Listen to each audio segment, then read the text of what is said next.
Bonjour Christophe Béchu. Bonjour, Jeff-Yves Pierre. Merci d'être avec nous ce matin. On va donc évidemment parler de transition écologique et notamment de la sécheresse qui frappe une bonne partie de la France dans le sud. Mais vous êtes aussi, on va en parler, un ministre politique entre guillemets. Vous faites partie des poids lourds politiques de ce gouvernement. Vous êtes un proche d'Édouard Philippe. Comment vous vivez cette période où le président, lorsqu'il se déplace, est accueilli par des concerts de casseroles? Vous-même d'ailleurs, avant-hier dans la Sarthe, je crois, vous avez eu droit à cet accueil. Est-ce qu'il faut vivre avec ça et continuer à aller sur le terrain? Bien sûr qu'il faut continuer à aller sur le terrain. La politique, elle ne se fait pas depuis un ministère ou seulement à l'Assemblée nationale ou au Sénat.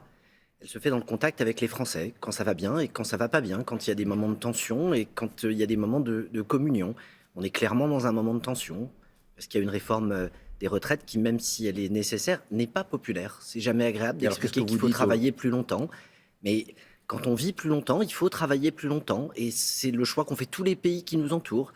C'est globalement le sens des réformes qui ont été conduites et qui n'ont jamais été remises en cause, quelle que soit l'ampleur des manifestations qui les ont accompagnées quand elles ont eu lieu. Donc, aller au contact, c'est absolument nécessaire. Ça l'est même sans doute encore plus qu'avant. Mais à quoi ça sert si ça se fait au prix d'importants déploiements policiers, si le président, comme on l'entend, se fait parfois insulter, se fait en tout cas chapitrer? Vous dites comme Gabriel Attal, il vaut mieux être chahuté que planqué? Je pense que de toute façon, ne pas aller à la rencontre des Français, c'est pas une option. La politique, c'est évidemment d'aller au contact, c'est d'échanger, c'est de partager, c'est de constater les divergences et c'est d'essayer de créer les conditions d'accord ou d'élan. Et c'est le sujet, c'est demain, c'est ce qu'on va continuer à faire. C'est la nouvelle impulsion qui vient d'être donnée, celle qui sera présentée par Elisabeth Borne mercredi prochain. On va arriver au premier anniversaire de la réélection d'Emmanuel Macron, c'était le 24 avril. Vous n'avez pas fait partie de l'équipe du premier quinquennat, vous êtes arrivé pour cette seconde partie, en quelque sorte, du mandat d'Emmanuel Macron. En toute honnêteté, en toute franchise, quel bilan vous tirez de cette première année? Je ne pense pas qu'il faille faire le bilan de la première année. Je pense qu'il faut faire le bilan des 6 ans. Parce que la vérité, c'est que c'est une réélection. Et que cette année, elle est particulière. Elle a commencé avec la guerre en Ukraine, dans un contexte lui-même géopolitique, avec des conséquences en termes d'inflation, de pouvoir d'achat. Quand je regarde ces 6 ans, et quand on les regardera collectivement, 1 700 000 emplois supplémentaires. Bien sûr. Une résistance à l'inflation plus importante, un doublement de la baisse de nos émissions de gaz à effet de serre. Je peux vous décliner tout ça. Ce que je veux dire, c'est que... Le président l'a fait lui-même.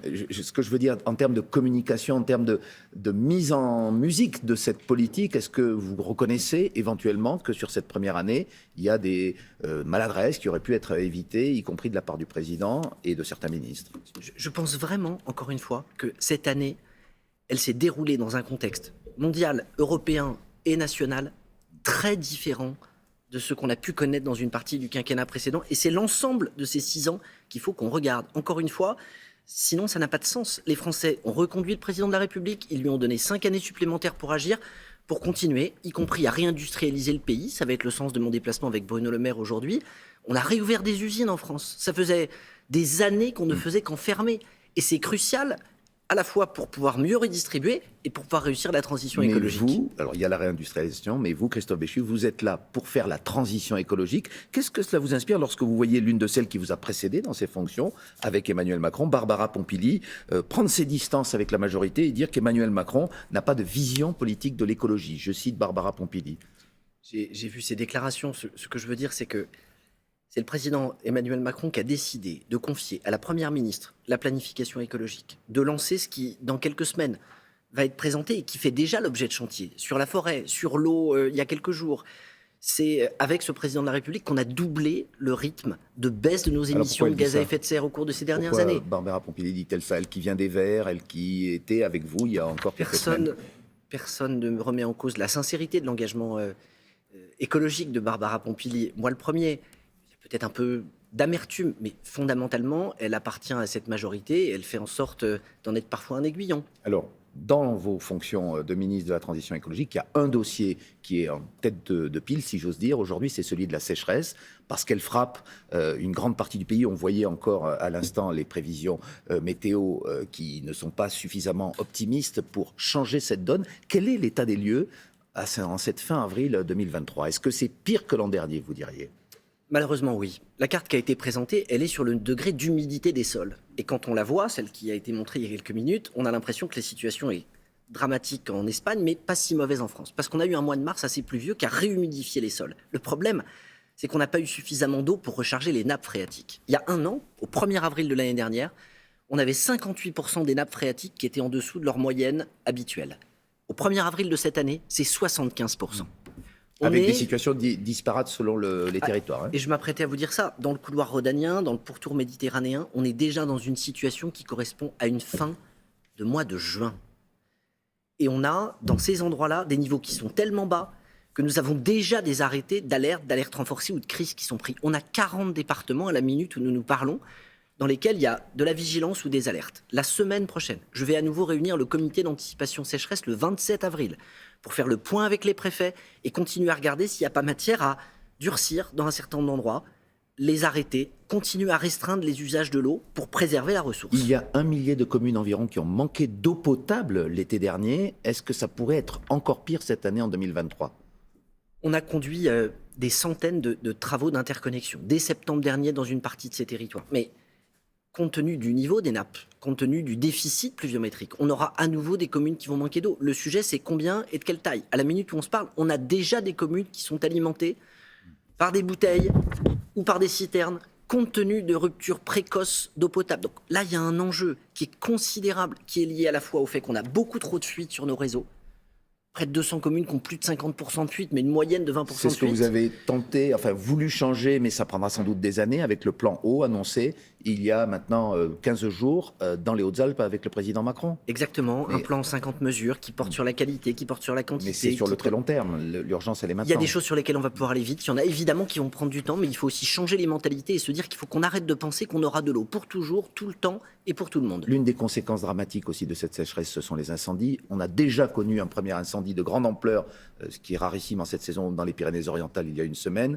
Là encore, est-ce qu'il faut, et vous l'êtes ce matin, être pessimiste pour les semaines et les mois à venir? Et qu'est-ce qu'on peut faire surtout pour contrer il faut être concentré et il faut être organisé. 1100 véhicules supplémentaires qui ont été affectés aux services départementaux d'incendie et de secours. Des renforts de moyens aériens pour être capables de mieux répondre et qui ne seront pas tous positionnés dans une base unique en France.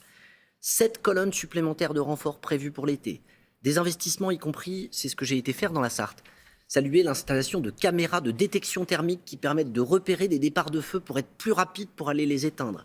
Et rappeler à tous ceux qui nous écoutent, mais au-delà de ça, que 9 feux sur 10 sont initiés par des hommes. Ils sont d'origine humaine. Vous allez éditer un guide sécheresse. Qu'est-ce que vous allez faire concrètement?